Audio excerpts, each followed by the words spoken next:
Although some i-Size seats with lie-flat functions are available, the majority of lie-flat carriers are R44. Most work in a similar way, but always read the manufacturer's instructions before fitting them into your vehicle. Because of their size, most lie-flat carriers need to be positioned sideways across two of your vehicle's seats. This means they need to be installed in the rear of your vehicle. Always have the head part of the carrier rest on the middle rear seat. This is the point that's furthest away from anything that could intrude into your vehicle during a crash.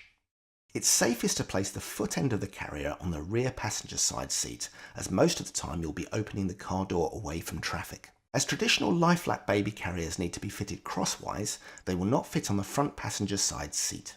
Before fitting, check the instructions to see how the handle should be positioned.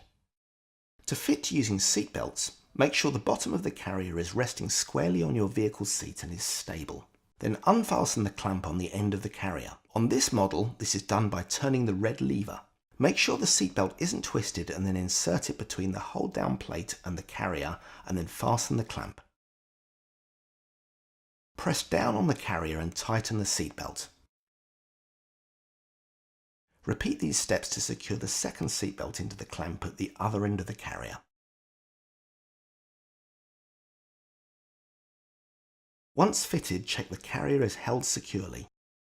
It should rest firmly on the vehicle's seat with very little forward movement. Pull the seat to check that it's securely fastened in place. If it's loose, then it's not securely fitted.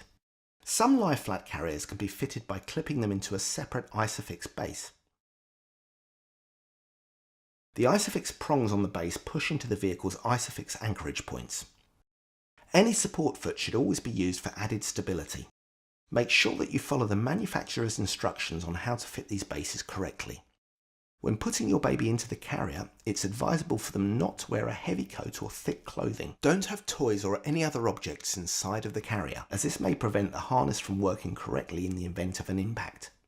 Do take some time to get them comfortably strapped in and make sure your baby's feet are touching the end of the carrier. Make sure the internal 5-point harness that holds them isn't twisted.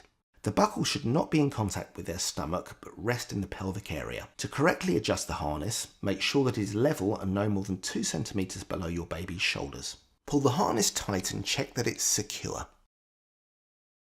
You should only be able to fit 2 fingers between the harness and your baby's chest.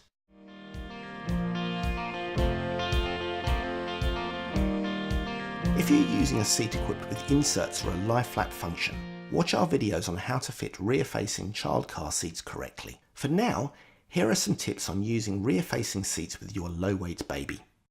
If you are using an i-Size rear-facing seat with a lie-flat position, make sure the seat is reclined at the correct angle.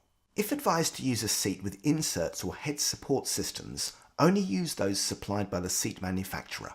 These can be bought as aftermarket products, but they may not have been tested for your particular seat and could affect how the harness works. Even with the manufacturer's inserts, rear-facing seats may not be suitable for your low-weight baby, as they may be too small to use the internal harness safely.